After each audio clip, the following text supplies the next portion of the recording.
बच्चों कैसे हैं आप सब। उम्मीद करते हैं एकदम बढ़िया होंगे। हमारे चैनल ज्ञान संग्रह पे आप लोगों का स्वागत है। देखिए बच्चों, कल हम लोग 19 ऑब्जेक्टिव देखे थे। क्लास टेंथ के संस्कृत चैप्टर के, और चैप्टर नंबर 2 के हम लोग कम से कम 18 कल क्वेश्चन देखे थे।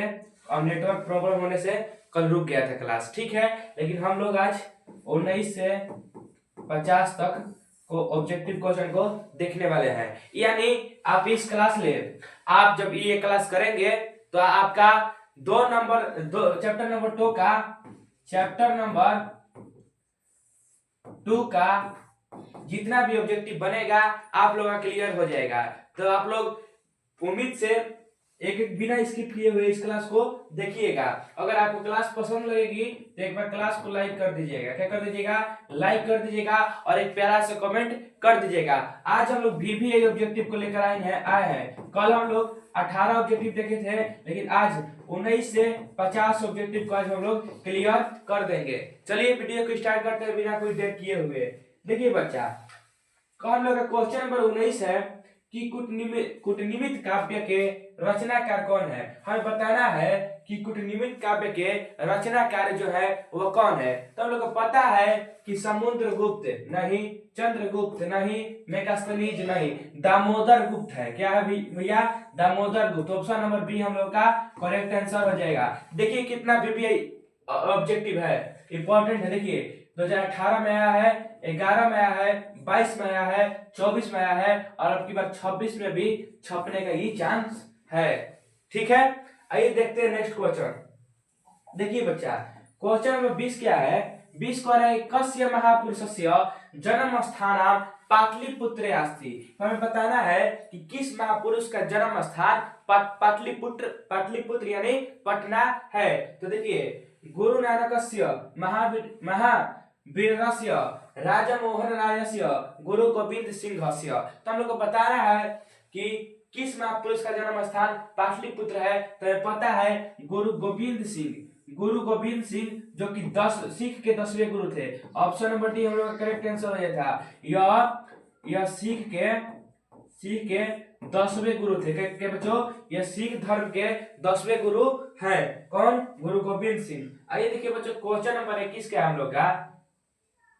देखिए, हम आपको भी बताया, जस्ट आ गया, लिखा है 21 नंबर कि सिखों के 10वें गुरु कौन थे। हमें बताना है कि सिख धर्म के 10वें गुरु कौन थे। तो हम अभी जस्ट आपको बताया है कि सिख धर्म के 10वें गुरु गुरु गोविंद सिंह है। कौन है? गुरु गोविंद सिंह है। ऑप्शन नंबर सी हम लोगों का करेक्ट आंसर हो जाएगा। देखिए कितना बार पूछा गया है, 2020 में और 2022 में, और देखिए 4 साल इसका पूछा हो गया है। यानी कि 2026 में टपक सकता है क्वेश्चन, 26 में टपक सकता है। तो आप लोग इसे याद कर लीजिएगा दिमाग में। आइए देखिए क्वेश्चन नंबर हम लोग का 22 है। क्वेश्चन नंबर 22 कि पाटलिपुत्र किस प्रांत की राजधानी थी। हमें बताना है कि जो पाटलिपुत्र थी यह किस प्रांत की राजधानी थी। तो देखिए, झारखंड नहीं थी, चाहे है भी हो सकता है। देखिए, झारखंड नहीं, केरल नहीं, पश्चिम बंगाल नहीं। क्या हो जाएगा?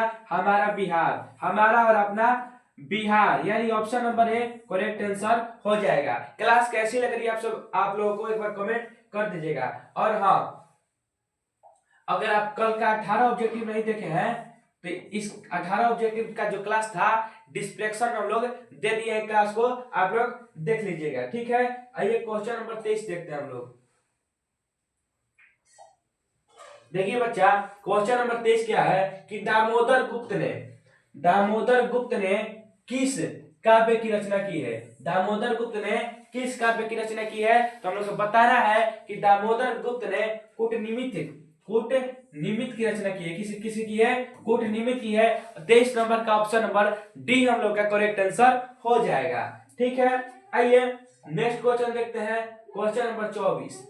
देखिए बच्चा, देखिए क्वेश्चन नंबर जो 24 है ये कितना ज्यादा मोस्ट VBI इंपॉर्टेंट है। देखिए 24 नंबर क्वेश्चन क्या कर रहा है, काव्य मीमांसा के कवि कौन है। हमें बताना है कि काव्य मीमांसा के कवि कौन है। देखिए कितना बार, 18, दूसरी सीटिंग में 18, सी 22, 24, देखिए 26 में आ सकता है। देखिए 1 2 3 4 5 और 26 आ जाएगा तो 6 याद कर लीजिएगा दिमाग में। देखिए काव्य मीमांसा के कवि कौन है, हमें बताना है 24 नंबर क्वेश्चन। काव्य मीमांसा के कवि कौन है, तो हम लोग को पता है काव्य मीमांसा के कवि कौन हो जाएंगे, राजशेखर हो जाएंगे। कौन हो जाएंगे, राजशेखर। ऑप्शन नंबर ए हम लोग का करेक्ट आंसर हो जाएगा। चंद्रगुप्त ही नहीं किएंगे, दामोदर गुप्त काव्य मीमांसा के किए थे ना, दामोदर गुप्त नहीं होंगे। और मेगास्थनीज ये तो यूनान का राजदूत था, इंडिका लिखा था। ये क्या लिखा था, इंडिका लिखा था, इंडिका लिखा था। ठीक है, यानी ऑप्शन नंबर ए हम लोग का करेक्ट आंसर हो जाएगा। ठीक है, आइए नेक्स्ट क्वेश्चन देखते हैं। देखिए बच्चा क्वेश्चन नंबर 25 से राज्ञः अशोकस्य समय अस्य नगरस्य वैभवं कीदृशम् अस्ति। हमें बताना है कि राज्ञ अशोकस्य समय यानी अशोक के समय नगरस्य वैभवं कीदृश्य कैसा था। हमें बताना है कि अशोक के समय नगर का वैभव का दृश्य कैसा था। यानी हम लोग का क्वेश्चन नंबर 25 कह रहा है कि जो अशोक के समय अस्य नगर से नगर का जो वैभव है कीदृश मतलब कैसा था। तो हम लोग को पता है कि अशोक के समय समृद्धम था। जो पाटलिपुत्र नगर था वो क्या था, समृद्धम था। क्या था बच्चों, समृद्धम, समृद्धम था। यानी ऑप्शन नंबर सी हम लोग का करेक्ट आंसर हो जाएगा। अगर कहीं भी आप लोग को डाउट लगे तो आप लोग कमेंट कर दीजिएगा, हम आपका डाउट का सॉल्यूशन दे देंगे। ठीक है ना। आइए देखिए क्वेश्चन नंबर 26 हम लोग का। देखिए बच्चा क्वेश्चन नंबर 26 है कि मेगास्थनीज पटना किसके समय में आया था। ये देखिए पीवीआई इंपॉर्टेंट लगाते रहे हम। मेगास्थनीज पटना किसके समय में आया था, तो हम लोगों को पता है कि चंद्रगुप्त मौर्य के समय में, चंद्रगुप्त मौर्य के समय में मेगास्थनीज पाटलिपुत्र आया था। मौर्य साम्राज्य की स्थापना किसने की थी, तो चंद्रगुप्त मौर्य ने की थी। ठीक है, आइए क्वेश्चन नंबर 27 हम लोग का है। क्वेश्चन नंबर 27 है कि पाटलिपुत्र पटना के नाम से कब से प्रसिद्ध हुआ। हमें बताना है कि जो पाटलिपुत्र है, अब इसे तो पटना पटना कहते हैं लोग, तो पाटलिपुत्र पटना के नाम से कब प्रसिद्ध हुआ। हम लोग को बताना है कि पाटलिपुत्र पटना के नाम से कब प्रसिद्ध हुआ, तो मध्यकाल, यानी मध्यकाल में पाटलिपुत्र को लोग पटना के नाम से जानते हैं। ऑप्शन नंबर सी हम लोग का करेक्ट आंसर हो जाएगा। आइए नेक्स्ट क्वेश्चन देखते हैं हम लोग। देखिए बच्चा क्वेश्चन नंबर 28 क्या कह रहा है। 28 नंबर क्वेश्चन है कि पाटल पुष्पों की पुतलिका रचना के आधार पर पटना का कौन सा नाम है। यानी पाटल पुष्प की पुतलिका रचना के आधार पर पटना का कौन सा नाम है। तो हम लोग को पता है कि पटल पुष्प की पुतलिका रचना के आधार पर पटना का पाटलिपुत्र नाम है। क्या है बच्चा, पाटलिपुत्र नाम है। यानी ऑप्शन नंबर सी हम लोग का करेक्ट आंसर हो जाएगा। हम आपको जितना भी ऑब्जेक्टिव बताएंगे वह एग्जाम में आया हुआ प्रश्न होगा। ठीक है, आइए देखिए क्वेश्चन नंबर 29 है। क्वेश्चन नंबर 29 है कि पटना का इतिहास कितना वर्ष पुराना है। तो हम लोग को पता है कि देखिए कितना बच्चा मार दिया, कितना बच्चा 2000 मार देता है, लेकिन 2000 एकदम गलती है, हो जाएगा 2500 वर्ष। कितना हो जाएगा, 2500 वर्ष। ऑप्शन नंबर ए हम लोग का करेक्ट आंसर हो जाएगा। यानी 29 का हम लोग का ए यानी 2500 वर्ष सही हो जाएगा। ठीक है, आइए नेक्स्ट क्वेश्चन देखते हैं। देखिए बच्चा क्वेश्चन नंबर 30 है। 30 नंबर क्वेश्चन कितना इंपॉर्टेंट है। देखिए थोड़ा सा अगर देखने में दिक्कत होगा तो हम बोल दे रहे हैं क्वेश्चन को। देखिए यूनान का राजदूत कौन था। हमें बताना है कि यूनान का राजदूत कौन था। तो हमें पता है यूनान का राजदूत मेगास्थनीज था। क्या था, कौन था, मेगास्थनीज था। यह चंद्रगुप्त मौर्य के दरबार में भारत आया था। चंद्रगुप्त मौर्य के दरबार में कहा था, भारत आया था बच्चा। ऑप्शन नंबर सी हम लोग का करेक्ट आंसर हो जाएगा। ये क्वेश्चन नंबर 31 के कह रहा है कि क्वेश्चन नंबर 31 है कि कौमुदी महोत्सव किस ऋतु में मनाया जाता है। हमें बताना है कि जो कौमुदी महोत्सव है यह किस ऋतु में मनाया जाता है। तो हम लोग को पता है कि शरद ऋतु में मनाया जाता है। क्या बच्चा, शरद ऋतु यानी ठंडा के समय में कौमुदी महोत्सव मनाया जाता है। यानी ऑप्शन नंबर डी हम लोग का करेक्ट आंसर हो जाएगा। क्वेश्चन समझ में आ रही है ना बच्चा, एक बार कमेंट कर दीजिएगा। देखिए 32 नंबर क्वेश्चन है। 32 नंबर कि पटना नगर की पालिका देवी कौन है। तो हमें पता है कि पटना नगर की पालिका देवी पटन देवी है। क्या है, पटन देवी है। यानी ऑप्शन नंबर सी हम लोग का करेक्ट आंसर हो जाएगा। यानी ऑप्शन नंबर सी हम लोग का करेक्ट आंसर हो जाएगा। आइए देखिए 33 नंबर क्वेश्चन है, यानी 33 नंबर क्वेश्चन हम लोग का कि बिहारस्य क्या बचा, बिहारस्य कस्मिन नगरे गोलगिरियाम अस्ति, यानी बिहार के किस नगर में गोलगिरी माने गोल घर स्थित है। तो पता है कि बक्सर नगरे ना, पहरपुर नगरे ना, सासाराम नगरे एकदम ना, हमें जो पाटलिपुत्र नगरे, यानी पाटलिपुत्र नगरे, पाटलिपुत्र नगरे बिहारस्य पाटलिपुत्र नगरे गोलगिरियाम आसित, गोलगिरियाम आसित ऑप्शन नंबर ए हम लोग का करेक्ट आंसर हो जाएगा। हो जाएगा ना। आइए नेक्स्ट क्वेश्चन देखते हैं। देखिए थोड़ा सा देखने में दिक्कत होगा बच्चे को। देखिए बच्चा क्वेश्चन नंबर 34 क्या कह रहा है कि गुरु गोविंद सिंह का जन्म स्थल कहाँ है। तो हमें पता है कि गुरु गोविंद सिंह का जन्म स्थल पाटलिपुत्र है, यानी पटना है। ऑप्शन नंबर ए हम लोग का करेक्ट आंसर हो जाएगा। आइए नेक्स्ट क्वेश्चन देखते हैं हम लोग।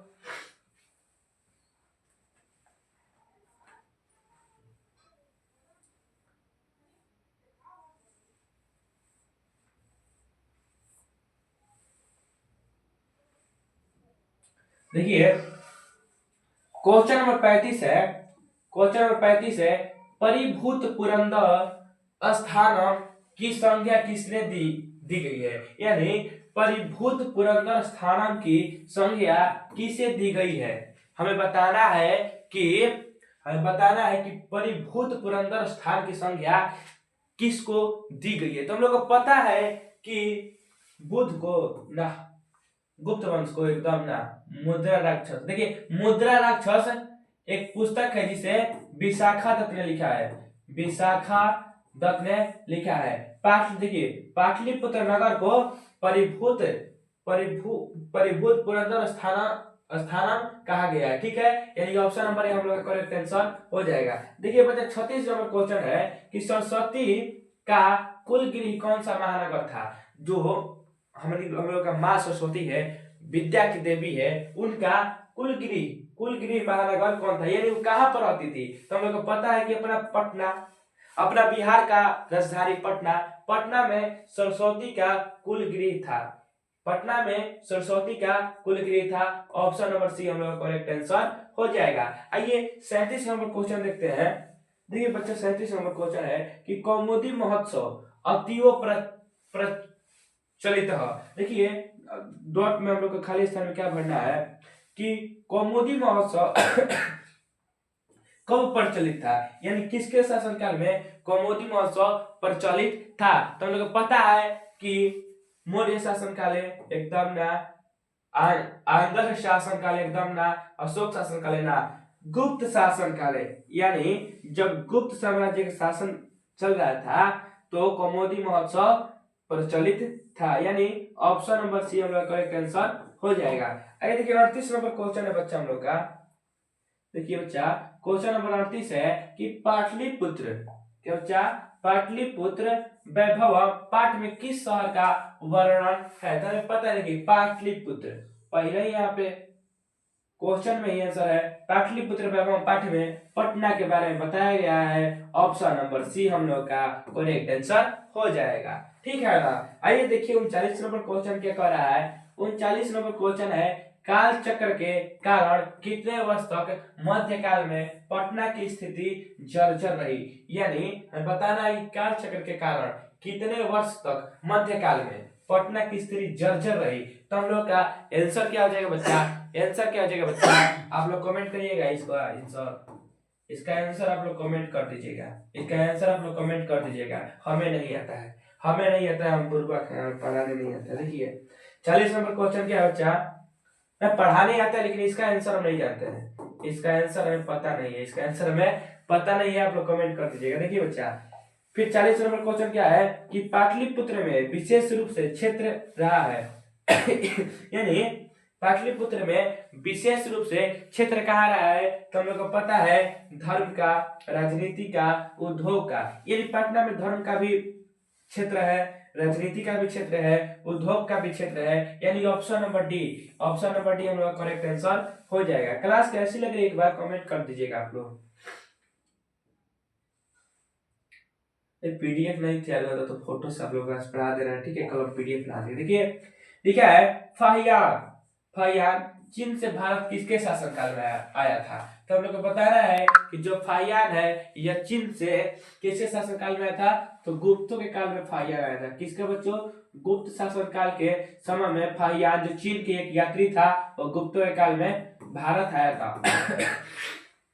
Option number A correct answer हो जाएगा। देखिए बच्चा 42 नंबर क्वेश्चन है कि ह्वेनसोंग कब आया था, तो ये भी चीन का था। क्या क्या बच्चा था, ये भी चीन का था। ह्वेनसोंग जो था ये भी चीन का था। यह कब आया था, तो हम लोग को पता है कि यह गुप्त वंश के समय में नहीं, मौर्य वंश के समय में नहीं, वर्धन वंश के समय में आया था। कब आया था, वर्धन वंश के समय में आया था। 42 का हम लोग कैंसिल किया जाए बच्चा, 42 का ऑप्शन नंबर सी हम लोग का करेक्ट आंसर हो जाएगा। ठीक है बच्चा 43 नंबर क्वेश्चन है कि यह ग्राम महानगर होगा और अग्निदाह यानी आग एवं बाढ़ यानी पानी, बरसात की पानी, गंगा नदी के पानी, बाढ़ से हमेशा घिरा रहेगा, ऐसा किसने कहा था। तो हम लोगों के गौतम बुद्ध ने यह बात कही थी। ऑप्शन नंबर ए हम लोग का करेक्ट आंसर हो जाएगा। आइए देखते हैं नेक्स्ट क्वेश्चन नंबर 44 है। देखिए बच्चे क्वेश्चन नंबर 44 है कि पतंजलि महर्षि कृत है, यानी पतंजलि क्या लिखे हैं, अर्थशास्त्र, नहीं तो कौटिल्य लिखे हैं अर्थशास्त्र। राजतरंगिणी के लेखक शायद बाणभट्ट होंगे। अष्टाध्यायी पाणिनि ने लिखा है, अष्टाध्यायी पाणिनि ने लिखा है। तो हम लोग का महाभाष्य यानी पतंजलि महर्षि महाभाष्य कृत है, ठीक है, यानी महाभाष्य पतंजलि को लिखे हैं, ठीक है। आइए नेक्स्ट क्वेश्चन देखते हैं। क्वेश्चन नंबर 45 हम लोग का कि नगर का समुद्वार कब हुआ, यानी पाटलिपुत्र नगर का समुद्वार कब हुआ। तो हम लोग को पता है कि मौर्य काल में नहीं, गुप्त काल में नहीं, तुगलक काल में नहीं, शायद मुगल काल में। क्या बच्चा, मुगल काल में 45 का ऑप्शन नंबर बी हम लोग का करेक्ट आंसर हो जाएगा, ठीक है ना, यानी ऑप्शन नंबर बी हम लोग का करेक्ट आंसर हो जाएगा। देखिए 46 नंबर क्वेश्चन है कि व्याकरण की रचना किसने की। हमें बताना है कि व्याकरण की रचना किसने की। क्या बताना बच्चा, जो हम लोग व्याकरण पढ़ते हैं इसकी रचना किसने की। तो हम लोग को पता है कि व्याकरण की रचना किसने की, वारुरुचि, पिंगल, भास नहीं, पाणिनि ने व्याकरण की रचना की थी, ठीक है। देखिए 47 नंबर क्वेश्चन हम लोग का पाटलिपुत्र बता रहा है कि पाटलिपुत्र में स्थित है, क्या है, महावीर मंदिर एकदम है, स्टेशन के पास आप लोग देखे होंगे, तारामंडल ये भी है, जैविक ध्यानम, मौर्य कालिक और शेष, हाँ ये भी है, यानी ऑप्शन नंबर डी हम लोग का करेक्ट आंसर हो जाएगा बच्चा, ठीक है। थोड़ा सा तबीयत खराब है लेकिन तब भी हम आप लोग का क्लास ले रहे हैं, आप लोग सपोर्ट करिए, ठीक है ना बच्चा। आइए नेक्स्ट क्वेश्चन देखते हैं। क्वेश्चन नंबर 48 क्या है, क्वेश्चन नंबर 48 है, क्वेश्चन नंबर 48 है बच्चा, कौमुदी महोत्सव आज के किस पूजा के समान होता था, यानी कि जो कौमुदी महोत्सव प्राचीन में प्रचलित था आज के किस पूजा के जैसा था। तो हम लोग को पता है कि दुर्गा पूजा के जैसा था। क्या बच्चा, दुर्गा पूजा के जैसा था, ऑप्शन नंबर बी हम लोग का करेक्ट आंसर हो जाएगा। देखिए क्वेश्चन नंबर 49 क्या है कि इंडिका किसकी पुस्तक है। हम बताए थे कि जो इंडिका है यह मेगास्थनीज की पुस्तक है, ऑप्शन नंबर ए करेक्ट हो जाएगा। मेगास्थनीज चंद्रगुप्त मौर्य के दरबार में आया था, ठीक है। कौटिल्य के लिखे हैं, अर्थशास्त्र लिखे कौटिल्य, ठीक है। ह्वेनसोंग एक चीनी यात्री था, ठीक है। विशाखादत्त मुद्रा राक्षस लिखे हैं, मुद्रा राक्षस पुस्तक लिखे हैं, ठीक है। आइए देखिए क्वेश्चन नंबर 50 हम लोग का है